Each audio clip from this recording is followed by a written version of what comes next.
Thank you for making time to join us on this week's edition of Sunday Interview. I'm your host, Grevazio Zulu. Now, the political atmosphere is getting exciting, interesting, and of course, heated. With only 3 months before the big day, August 11th, various political parties are gearing themselves up for the big day. Today in the studio, I host the Patriotic Front Deputy Secretary General, Ms. Mumbi Phiri. She looks at various issues that range from adoptions, political alliances, and of course, defections and counter-defections. Mrs. Phiri, welcome to the program. Thank you, Mr. Zulu. On a lighter note, I've seen you 1, 2, 3, 4 times. Looks like you never leave your rosary behind. I think now, since people are just realizing that I wear a rosary, it seems like it wants to become political. I heard of some people even saying that that woman who abuses a rosary. Mr. Zulu, this rosary, I've had it since I became a Catholic. I became a Catholic. I was generally born United Church of Zambia. When I got married, I became Catholic. I got First Communion baptism when I was already an adult, when I had a 3rd child. And when you look at me, maybe let me now tell you so that you pay attention. I don't wear any jewelry. The only thing I wear is my rosary. I've worn it before I became a politician. And since I'm a politician, I'm not shy because I belong to Christ. And I believe that Jesus Christ died and he rose from the dead for my sake. That's why I'm a very proud Catholic. No apology at all. Maybe people speak like that because they think you're probably not living your faith. I do live my faith. And those who are close to me, they know. Politicians, yes, they will try to say all sorts of things.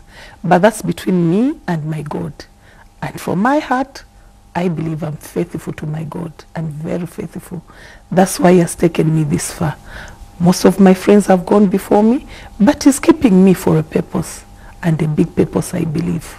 We've started on a Christian note, and I'll take you to the cathedral, the Holy Cross, where that meeting was held for political party leaders, and where it was agreed to resolve a lot of issues to avoid political violence on the scene. But do you consider as one of the spoilers of that momentum that was gained at the cathedral by virtue of your statements and probably your actions? Yes, I've been hearing, but on what basis? And I think that comes from an interview I had on Joy FM sometime last week. And you know, in this country now, I've come to understand that people make stories, you know, just to make people look bad. Let me go back to the same radio station, Joy FM, who have even, I'm grateful to, who have even gone further. You remember that that was the same station where the Post claimed that had called Hakainde Hichilema as a Kachema. And the radio station has gone further. Listen to their program from Monday to Friday. From, I think, 14:45 before they start, they have a program where they go through what is leading in the news. And they have gotten my voice with other people's voices. They bring different voices. But in this particular one, I think they were also affected, I think, because they don't want to be part of lying. And they have quoted my voice of exactly what I said. And when you listen, you're going to hear, I'm saying, it's on this radio station where a woman came and she was showing off that I have cattle. But do I want my child to be a Kachema? No, and that was my voice. And from that voice, at no time, it shows that people were trying to dent my name, where we even had Jundu Jaitwa being called. What was that your voice on radio? Of course. Are you the one who said you didn't want to be your children to be? My son is Hakainde Hichilema. My son is not my son. He's not. No, probably without even looking at Mr. Hichilema. Wouldn't it be wrong for you to look down on the Kachemas and the people that started from a story I was narrating, but they have taken that concept to show that I didn't mention anybody's name. That came from a story of how I was narrating how my child, the father wanted him to do vet medicine, when this child wanted to be a pilot. And we were arguing, you know, like the way we were talking. But how somebody connected when I referred to my son and said I was referring to somebody else, that's where I think the radio station have wanted to clear that. People mudslinging other people. From the question you have asked, it's again on the same radio station where I had an interview, and there was a caller who called in. And if you look at the two scenarios, I was shocked. In the this online media, my son called me and told me, Mom, there's a story, because I don't read the Watchdog. It's my son who told me, Mom, there's a story where you have said if you hear the name HH, you feel like vomiting. I said, you know those stories, and you know my children have come to understand, because there are all sorts of things which have been said about me on the online. The following day in the morning, it was in the headline that Mombi Piri said if she hears a certain name, she loses appetite. From the people now they are judging, and my son called me back, Mom, which word did you use? I said, that's why I told you, because there are some people who want to dent other people's names. And like now, I'm very careful. I don't even want to mention people's names, because I don't want to be misquoted. And as I've always said... Did you say that? Did you say you feel like vomiting? It's up to you to judge. The Watchdog, from the same program, they said, I said I feel like vomiting. From the same program, the post quoted that I said lose appetite. I lose appetite. Did you say that? No, it's up to you to judge. You were on the program. We were not on the program. You probably should be telling us whether you said it or you didn't say it. For me, that's water under the bridge, and I can't keep on responding when somebody comes with a story, even when I'm not pregnant, that Mombi Piri is pregnant, hired a jet to go to South Africa. You want me to be responding to useless things? Have a job to do as the Deputy Secretary General of the Patriotic Front. Are you worried that you are misquoted more than you are quoted correctly, oftentimes? You know why I don't even get worried? Like if I'm misquoted in the Watchdog, these are people you can't even go and argue within the courts of law. When I've said the Post newspaper, they are liars, you have seen the way they behave. If you tell them that you have lied and have said that they are liars, you have never heard them. What they do, if they know that what they've reported is the truth, they get the verbatim to embarrass you. Have you ever seen them do that? They don't do that on me. Have you had a chance to speak with them? I don't even want to speak to them, because I know where we're coming from with that newspaper. I'll still take you back to the cathedral. Let me finish. I know why they're targeting me. Going back to the cathedral. No. Maybe you know why you're being targeted. Why are you being targeted? I think by so many media houses. I think, you know, many people in this politics, they think a woman is a weak soul. And when they target you, they start printing stories, and everybody, even you know that I'm married, I've been married for 26 years. They think if they target me, they publish negative stories, maybe to affect me, I will shrink down and run away from the politics. They are jokers. Let's go back to the cathedral. Yes. Do you think what was achieved is being sustained? From our part as a Patriotic Front, it's being sustained. Because I remember when we came out of that church, the bishops were escorting our president, Edgar Chagwa Lungu, and they asked, from this meeting, what next? My president said, we are going to implement. And indeed, as Patriotic Front, we have started implementing. I'm sure you have heard, we've started having meetings. We had one in Kanyama. Last weekend, we were in Imalali constituency. Yesterday, my sister Dora Syria was in Mazabuka. We are preaching peace, because in that meeting, UPND and Patriotic Front were singled out to be the most violent parties, and we can't shy away. We have taken our part as Patriotic Front to talk to our youths, because our youths are the ones who get excited, who are being used as political, you know, tools for violence. And me as a mother, and the Deputy Secretary General for that matter, we have been telling the youths to say we are also parents. Mind you, Grevasio, when God gives us these positions, God has given me a position of a Deputy Secretary General of the ruling party in this country called Zambia. If today God called me, he will ask me, I gave you that position of influence. What did you do? Am I going to present myself before the Lord and say, my Lord, I, as Mumbipiri myself, I had 7 children at home because I'm a mother of 7. 5 boys and 2 girls. Have you, you know, I'll present myself and say, I never, because I'm a mother, I talked to the youths to stop the violence. And I talk to the youths as such. I challenge them. Me, I'm a parent. If I come to you, have you ever seen me come with my children drunk? For me, my children even escort me into campaign. But the problem is probably not sitting with the youth. It's also sitting with the adults that are sponsoring these youths and often buying them the beer. No, if I these are party leaders. If I knew them, I would do that. But I'm talking to the youths because I myself and my colleague, Honorable Jimmy Kapata, we were arrested, remember, for honking. And we are trying to make them realize when you are arrested, you go to court, you are going to be judged. Not me when I was being caught in the dock. They were just calling me Josephine, Chirufia Mumbipiri. I stand up. I never saw at any time where the tag of Patriotic Front was attached to the case I was going through in the courts of law. So we are trying to tell our youth to refrain even from the highest provocation. And so far, from that meeting, so good.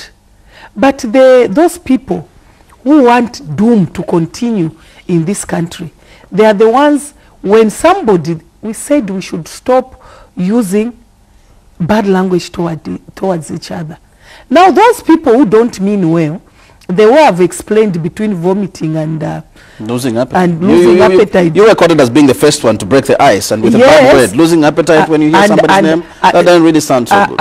And it's up to you, Grovazio, to judge. How can the same mouth, the other one reports, I said vomiting, the other one reports losing appetite?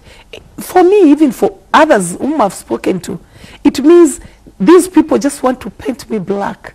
So now, let me finish. After the cathedral. Let me finish because they've asked me. It was after the cathedral, but because I think I'm politically, to some people, I'm a threat to them. And without me, they can't move to go anywhere. That's why they want to paint me black. But because I'm a believer in God, that's why he's exposing them. How can this other one say something, and the other one says the other thing from the same program? Which is which? Which one did you use? I mean, I don't have to say. Maybe you can also put your own word if you so wish. Because I don't have to be responding. I was going to say, after the cathedral, if you were misquoted, why wouldn't you have just picked up a phone and called the person named on the other side to say, that's not what I said. I didn't mean that. I've given you the scenario why these people follow me. If I picked the phone, what guaranteed you, can you give me that they won't interpret and say something else?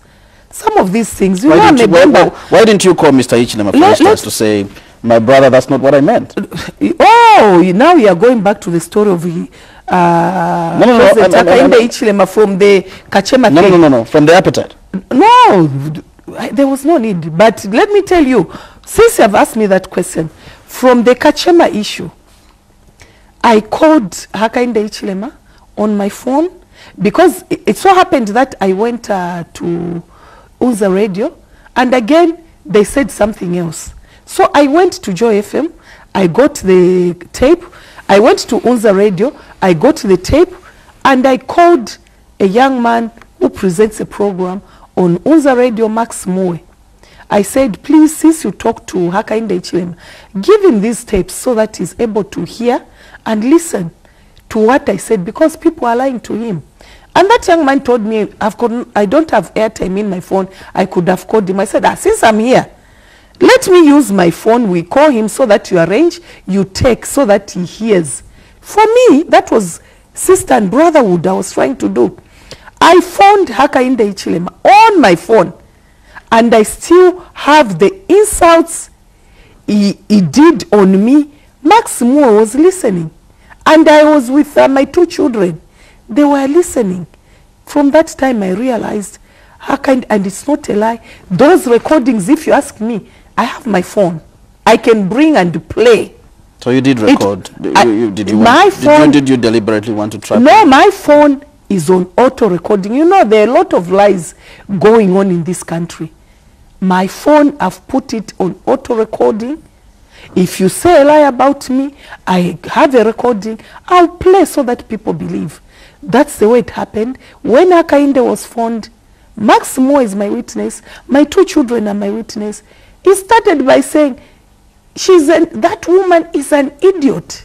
Well, maybe we shouldn't go too much. He went on and no, because you asked me, I have the recordings. Well, so from that time, I realized, and I've come to understand, that men in this country, the post is run by a man. They have no respect for women. You're generalizing too much. It's not generalizing. My own elder sister, president of FDD, Edith Nawakwi, was caught by the same Hakainde Hichilema as being a woman who should belong to the kitchen. It's the men who are showing us. One man, probably. Okay, yes, let's move on. There's one other resolution you haven't you spoken about at the cathedral. Remove the cadres from the bus stations and the markets. They're still there. In fact, why are you failing as a ruling party? In fact, now you're the next journalist I'm challenging. I've challenged other journalists where I've gone. You know, there's so much propaganda over those issues. Grovasha, I know you're a professional journalist. You didn't challenge the bishops the way you're challenging us. No, I don't have to divulge. There were so many things which were said in that meeting. Don't push me to do that. It's unethical. But I'm challenging you as a journalist. Go to Intercity. I'll give you an example of Intercity bus terminus. Go and do a survey yourself. In fact, I would advise you, you start from the Lusaka City Council through the town clerk. Find out how much they were making from these bus stations. And please come and give a report so that the people will know. Remember, some of these things are coming from the opposition. And the opposition are on record. This thing we're asking probably, it was a resolution in the communique. From that's why I've challenged you. From that, it's not the opposition that started. No, but let me tell you the scenario of where it started from.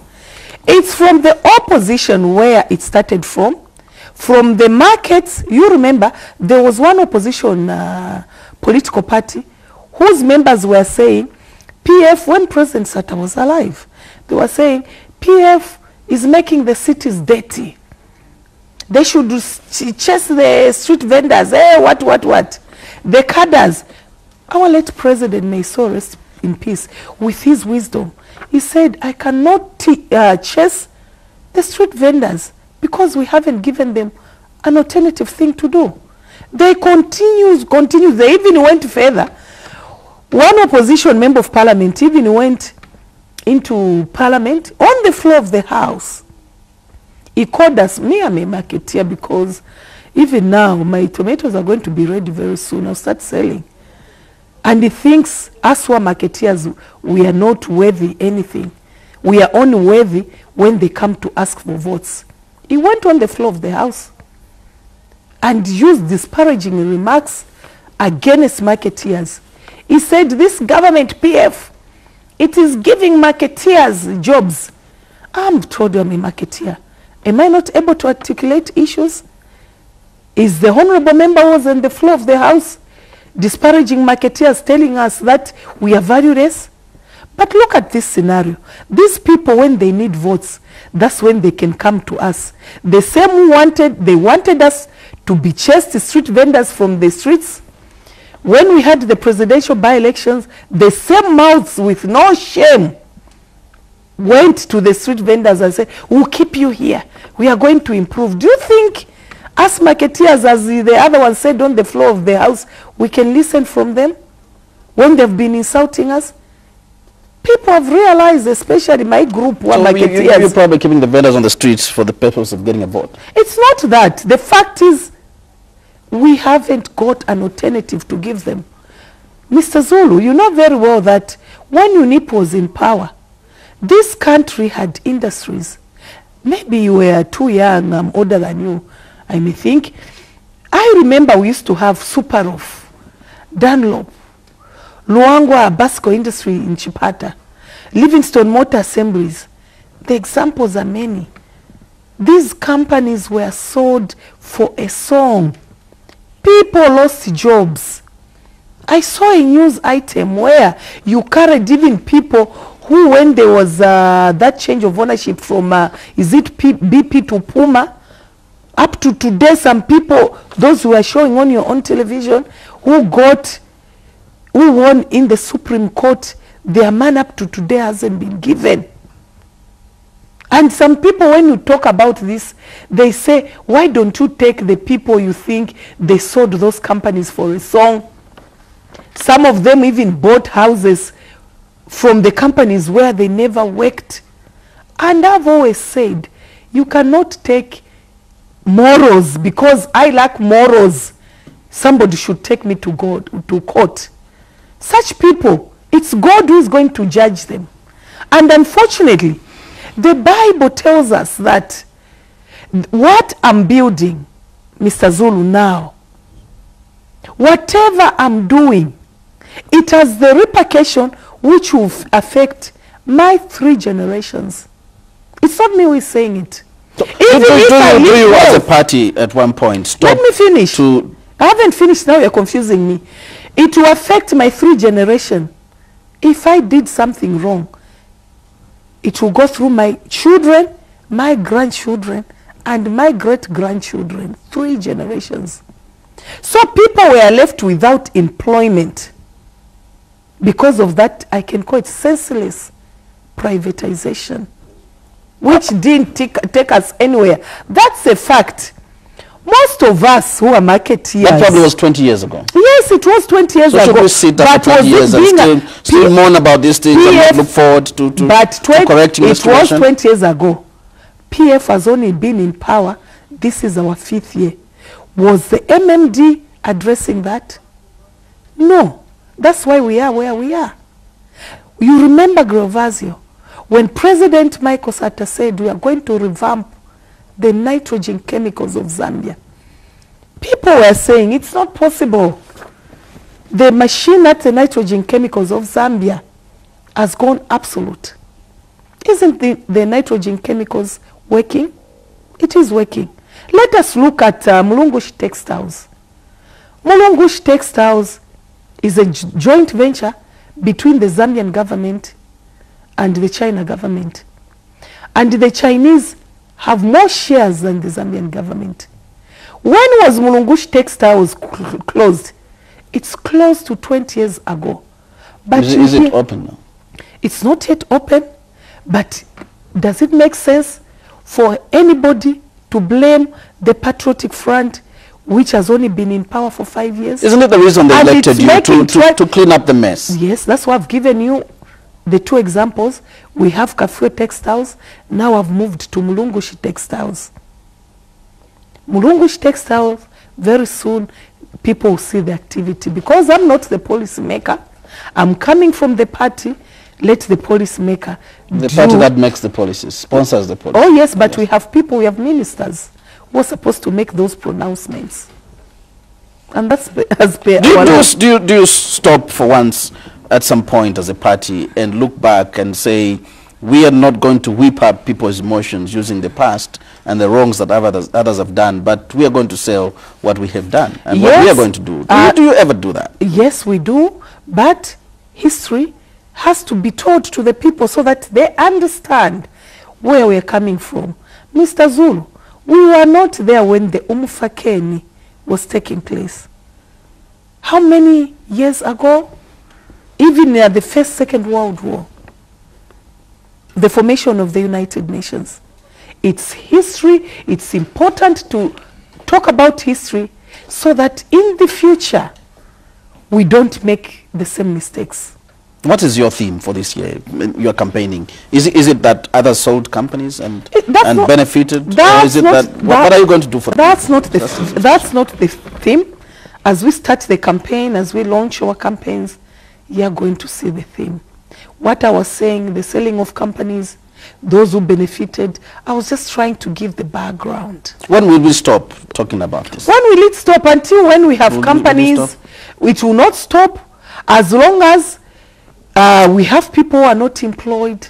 And we have to continue telling the people. You are determined to ensure that the people that did that are haunted forever. They'll be haunted whether they like it or not. You know, everything has consequences. But we have to remind the people that we are not happy that they're selling on the streets. Until more companies are brought in, then we'll see our people going back to our companies. We'll see more people when we have more investors coming in, because you know we have now said we are going to diversify from mining into agriculture and tourism. When we have more companies dealing in agriculture and tourism, you see the people disappearing from the streets, then we'll sit. But for as long as people continue saying we have people on the streets, we'll tell them the companies were closed for a song. We can't chase people. We don't have so that the people can continue hating the other person also. Well, let's move on. Let's look at the adoption process. You're almost probably advanced, and we've been reading and hearing about adoption in a lot of parties, yours included. One issue that has come out is that there's a lot of corruption. Corruption, yes, I've also heard. Our adoption processes are going on very well. We have done the constituencies, the districts, the province, and as the secretariat, we're just waiting for the recommendations. Then a date will be set when the central committee is going to sit. I've had a hearsay of the same corruption you're talking about.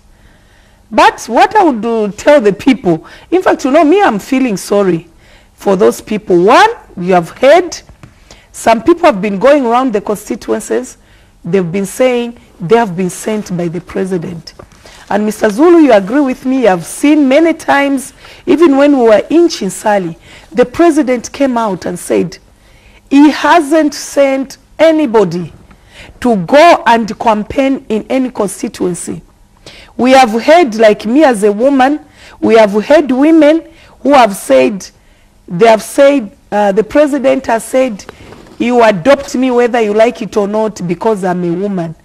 The president has defended that. But being human, the way we are, all sorts of lies are going on. But what I can tell you is, me, I've heard the president has said, we are going to follow what the people at the grassroots are going to give us. If we get a candidate who is not on the ground, it's not the secretariat or the central committee who are going to vote for those people. And remember, this election is a very crucial election. We are looking at 50+1. So we can't risk, just because I speak good English, I should be picked. No. Just because I have a nice smile, I should be picked. No. Just because I'm close to somebody, I should be picked. Such a thing will not happen. You sound non-committal on corruption. You are the secretary. I'm telling you. Deputy Chief Executive. I'm telling you. You should have these reports on your table. I'm telling you, know what is and happening. I'm telling those people, if you are being given anything, I'm telling you, if your candidate is not picked, those people you have eaten money from, they'll beat you up. And nobody is going to defend you. And if you're one of those who are taking out that money to give whichever official want to give, you'll be beaten. And nobody is going to defend you. I repeat, popular candidates will be picked for the Patriotic Front. There's also reports that you're probably favoring a particular category, probably the powerful. There is nobody who is going to be favored, because we believe we are all equal. And Mr. Zulu, we are differently talented. Do you know that? You might be a degree holder, but you cannot sew your own trouser when it's torn. God has given you that degree to do something else. The problem we have in the politics or in us as human beings, most cases, people don't want to identify the talent which God has put in them. As soon as people start doing that, even making unnecessary noise will not be there. If you didn't know, there is something which God puts in us. We are born with it. No matter if somebody comes and disturbs it, they can't take it away from you. If you were born a teacher, you are a teacher. That's what God put into you. If you try to be something else, you will not make it. And if you are disturbed from your original talent, it's temporal. It doesn't matter how long it takes, God's word shall be fulfilled. So I'm telling people to identify the talent which God has given to them. Are you facing problems? A number of parties have confessed that there's a real challenge in getting grade 12s, people with grade 12 certificates. Yes, it's a challenge, and you know, it's laughable that you can even have people who were part of passing of that constitution come out. You are a member of parliament, a sitting member of parliament in a constituency.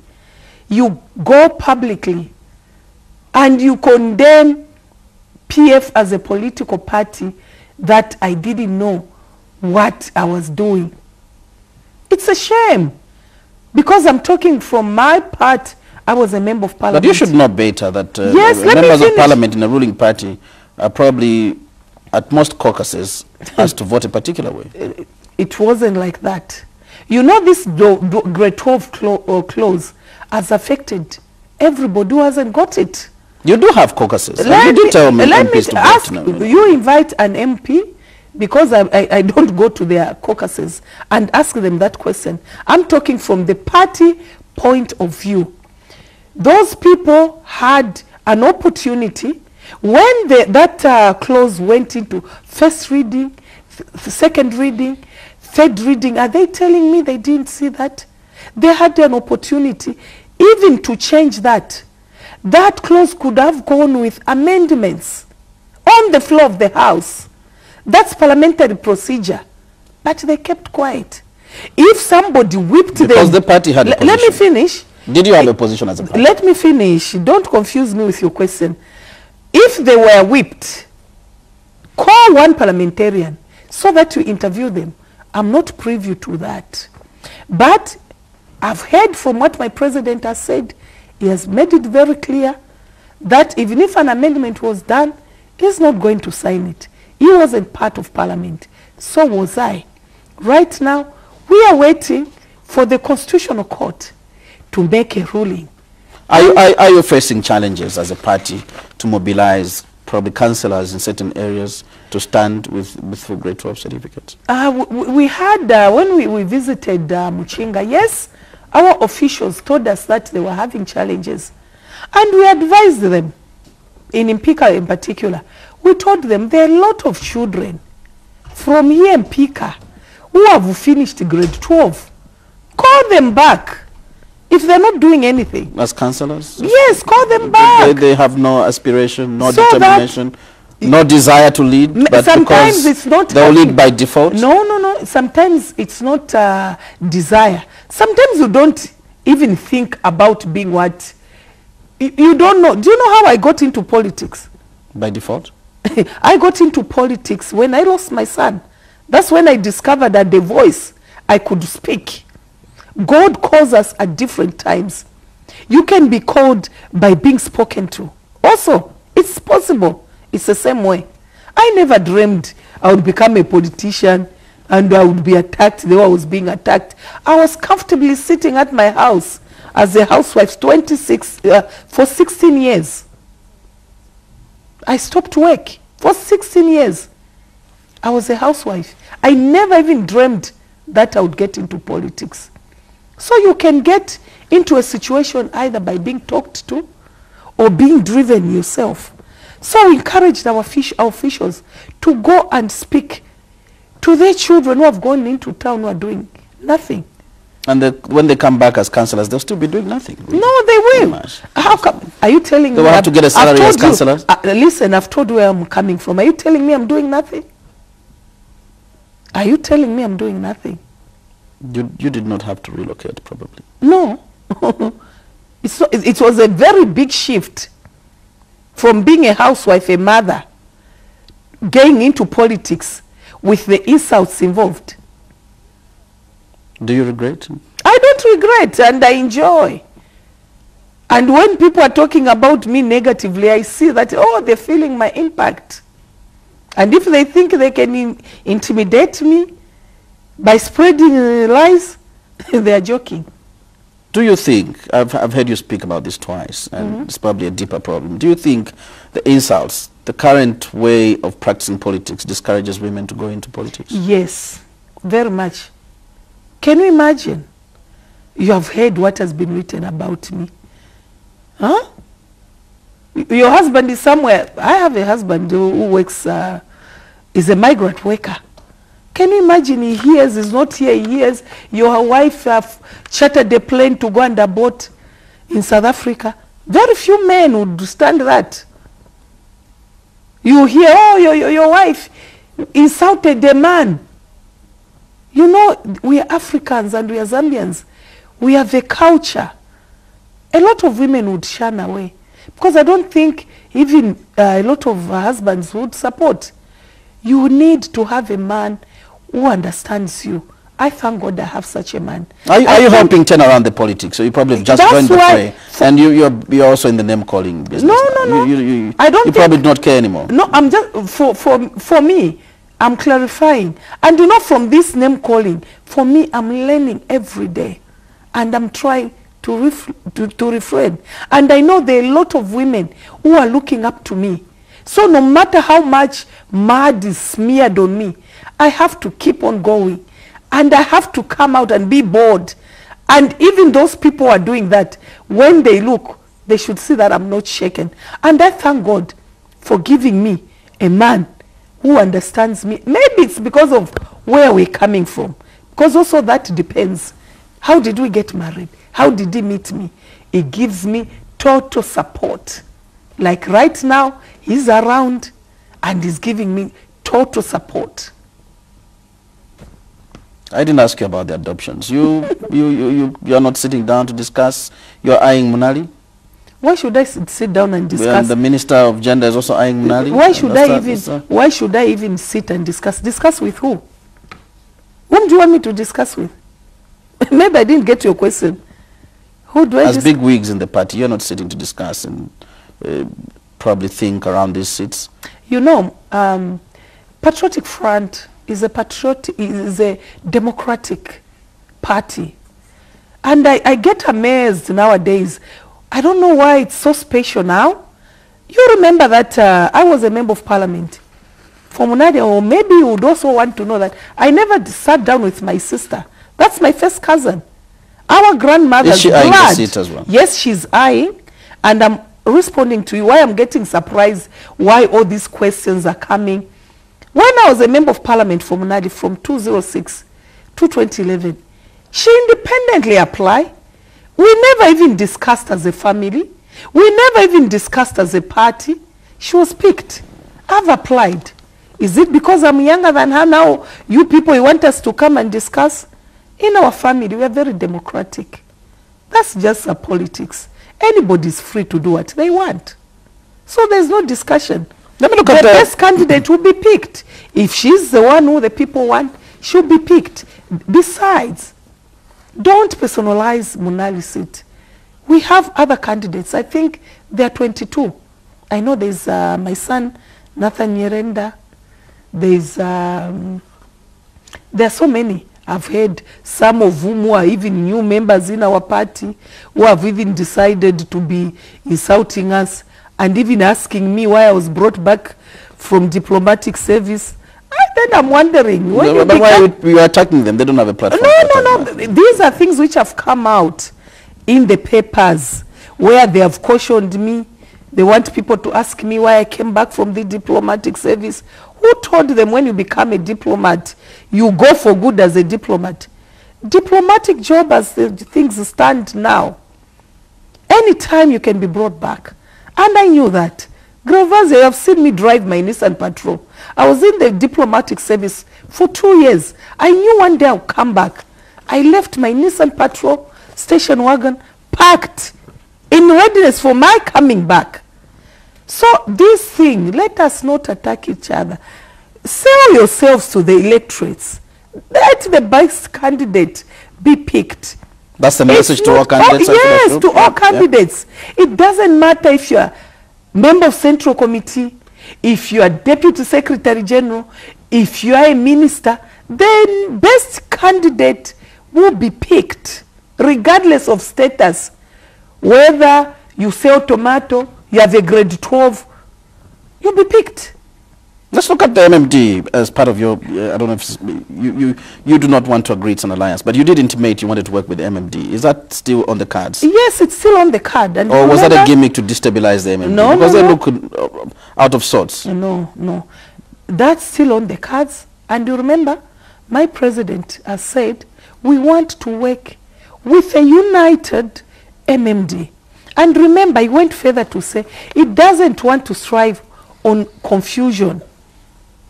So let the MMD sit down, put their house in order. What the president meant, it's exactly that.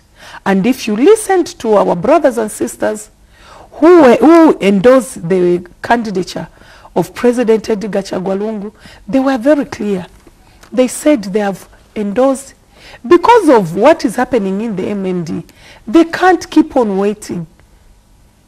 The others who have remained, they are welcome when they put their house in order. Are you saddened by the bickering in the MMD?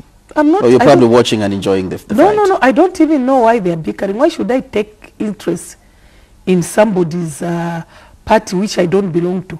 Molo moyo. It's a party you want to work with? No. Molo moyo.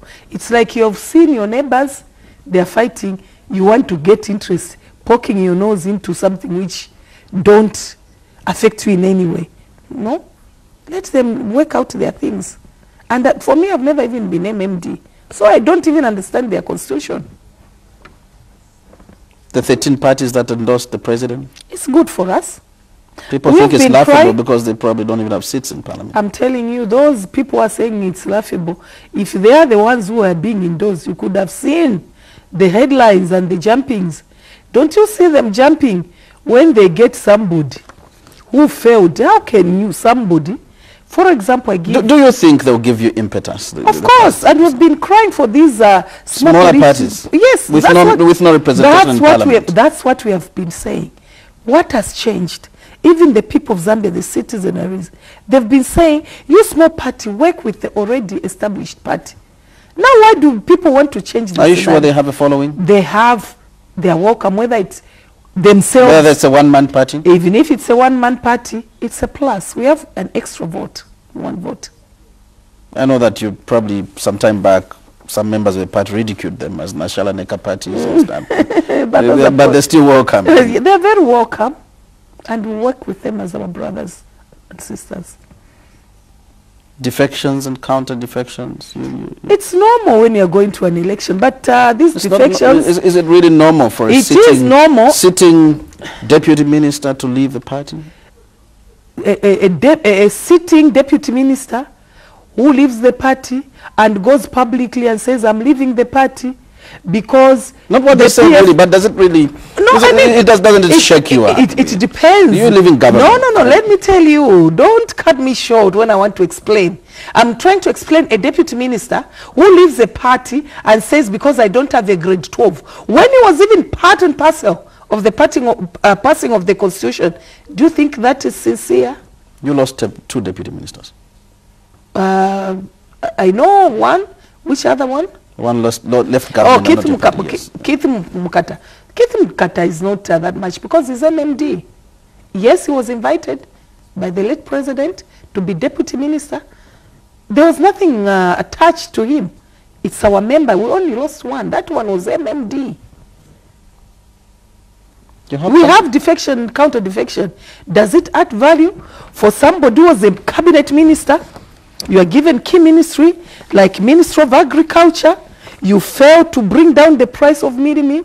You are given the Minister of Commerce and Industry. You failed to create industry. Then you defect, and then you say, I have an idea of bringing down the price of mealie meal. Does that make sense? When you are given an opportunity, you fail to perform. So Are those defectors you can wave even talking in your about? voice, the people that have left is good riddance. In short, It's you do not yeah, regret. some- They work with you. You should Oh be able to yes, say- in fact they've You- given. not at once you say you regret the move. In fact, some of them, they were just invited by the virtue of being related to the late president. You regret it. They were you never, do not regret. Let me finish. They were never our members. And our late president, if he woke up today, he would be shocked of those people invited who now wanted to take over the party. We are Africans. We have to think twice. Is it, Did they mean well? Is it not sour grapes that people that you worked so hard with, so well with? Like which and ones? When they leave, you suddenly say, well, it's good riddance. The- After all, they didn't add out value. of Mr. Zulu, out of these people who have left, give me one example of a founder member of the Patriotic Front, because even the former vice president came from Lima Party. We probably are not members- talking founder members. No. We're talking about the value they added to your party. Some Didn't they add value? Let me tell you, I've given you an example of somebody being invited who was not even our member. By the virtue of being related to somebody, you are invited. You are given key ministries. When that person who invited you leaves, you want to take over the party which you have never worked for. That doesn't work. You go and say, I can bring down mealie meal. When you were given an opportunity, God gave you an opportunity to do that. Do you think those people really are normal? Are you being ungrateful? It's not being ungrateful. Judge who is They never added any value. it's judge who is being ungrateful here. You're an adult, you can judge. Did they just come to eat? Did they add any value? If they came to add value, they could have done what they are saying when they have left. Let's look at the elections. Fair playing ground, is that possible with your party? Of course. Zambia The generally... complaint now is that you probably will take advantage of everything. The media, In terms of Public what? Order Act. And Do you you're just- even now being accused of rigging, trying to rig the election. Let me start by, you have said the media. Are you telling me you chase the opposition when they come here? Educate me. Do you do that? Do you chase them? It's you to tell me. I thought this is a public television. Public Order Act. Public Order Act.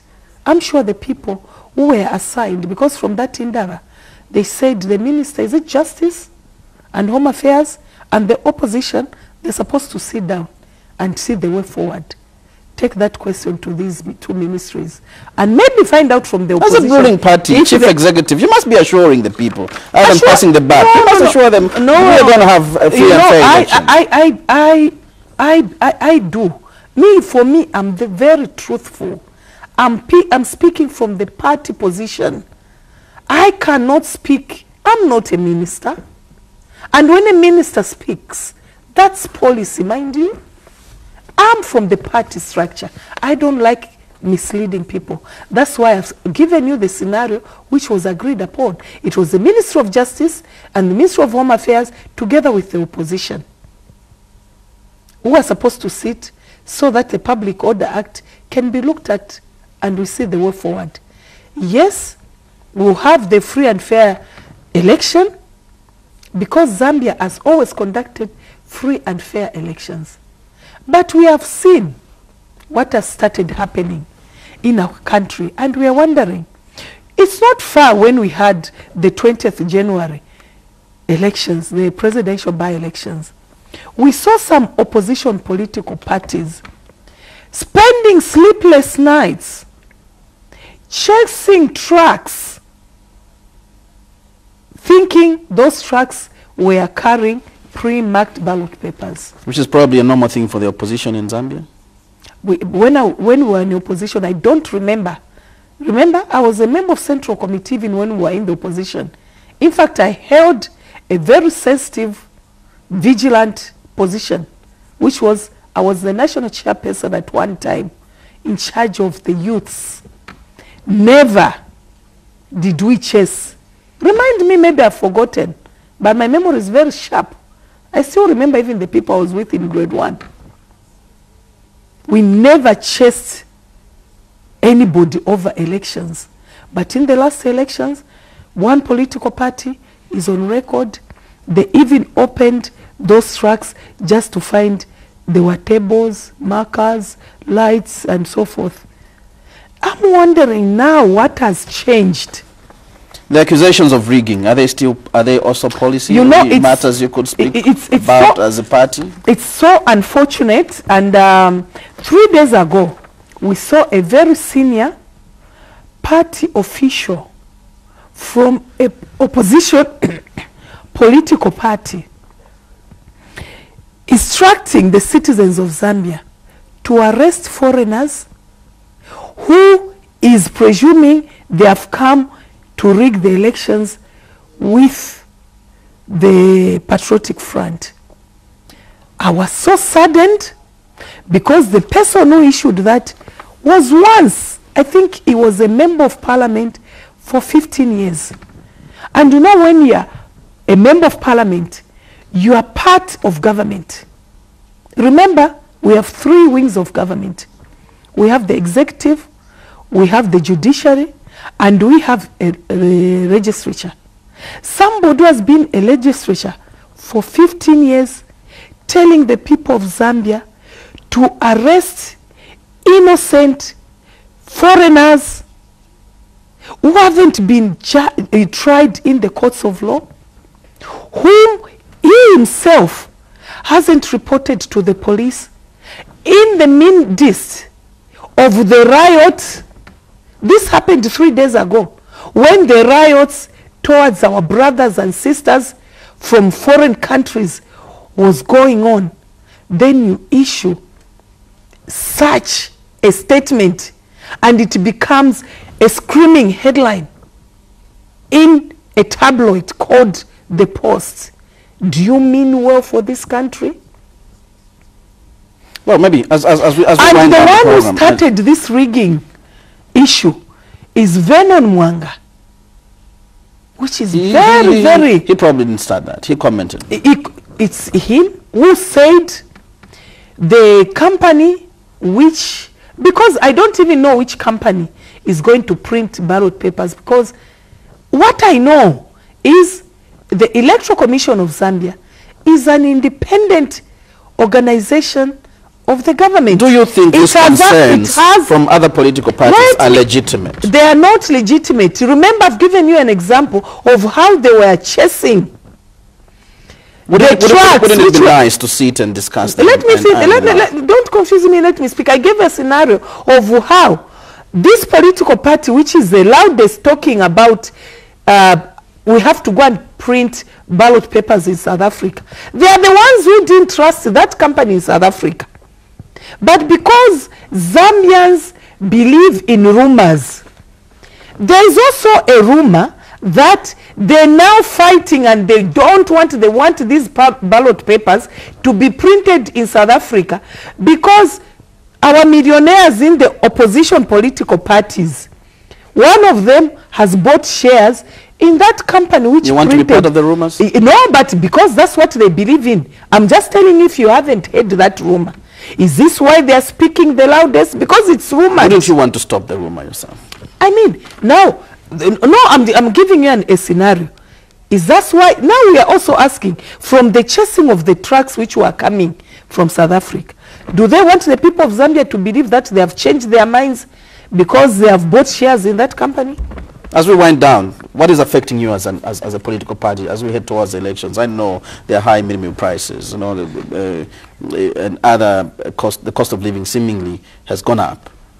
Are you worried this will affect your ratings? That reminds me that, you know, when the kwacha was depreciating, these business entities, they were increasing the prices of essential commodities like sugar, mealie meal, flour, bread. I'm surprised that since the kwacha is appreciated, why haven't they reduced the price likewise? Are they still waiting for a statutory instrument, an SI? As the president said, the people of Zambia, business communities, let's also at least act out of goodwill. These prices, we were increasing them because we are claiming the kwacha is depreciating. Before the statutory instrument is issued to regulate the price of mealie meal, it's your moral obligation. Reduce the price of sugar, reduce the price of flour and mealie meal out of morals, so that we can at least eat cheap mealie meal and cheap bread. Don't wait always to be regulated. I think it's just a moral right. If you are increasing those things because the kwacha was depreciating, kwacha is appreciated, we expect you to reduce. Mrs. Phiri, it's been a pleasure having you on the program. Thank you so much, Mr. You've been watching Sunday Interview. Our guest this evening was the Deputy Secretary General for the Patriotic Front, Mrs. Mumbi Phiri. I'll be back next week at the same time. Pleasant viewing.